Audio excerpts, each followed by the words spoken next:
혹시 우리 사이에 보이지 않는 벽이 있다고 느껴보신 적 있나요? 오늘은 천안 푸른초장교회 박명자 목사님의 설교를 바탕으로 에베소서의 한 구절을 깊이 들여다보면서 그 벽을 허물고 진정한 하나됨으로 나아가는 길을 함께 찾아가 보려고 합니다.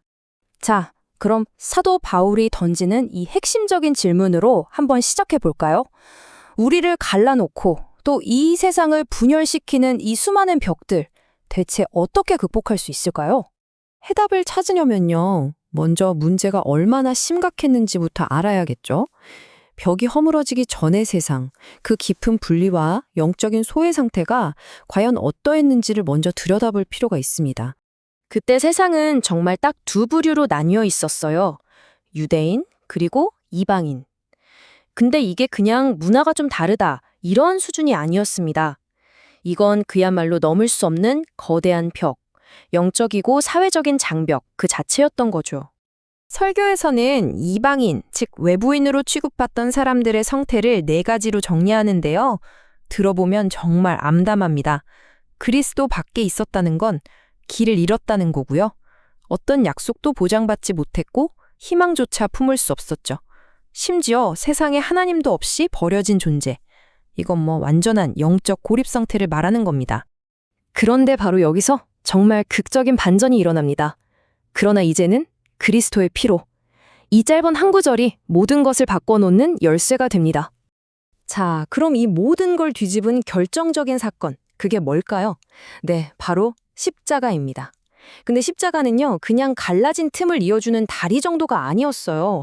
아예 그 분열의 원인이었던 벽 자체를 그냥 허물어버린 겁니다.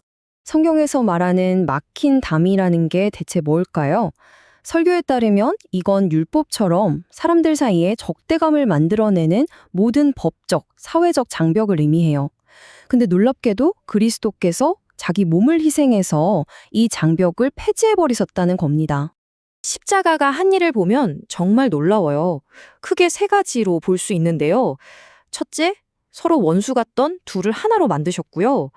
둘째, 그 원수되게 했던 적대감의 근본 원인을 없애셨죠. 그리고 마지막으로 가장 중요한 건데, 그렇게 하나가 된 우리를 하나님과 다시 화목하게 만드셨다는 겁니다.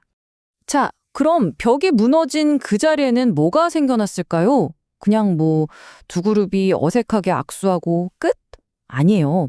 성경은 완전히 새로운 존재가 탄생했다고 선포합니다. 바로 이 한 세 사람이라는 개념이 정말 중요합니다. 이게 그냥 기존에 있던 그룹에 몇 명 더 추가된 그런 게 아니에요. 헬라어 원어를 보면요, 이건 질적으로 완전히 다른 이전에 없던 새로운 종류의 인류, 즉 교회를 의미합니다. 이 안에서는 예전의 민족, 문화, 율법 같은 조건들이 다 무의미해지는 거죠. 이걸 더 확실하게 보여주는 구절이 있죠. 골로새서 말씀인데요.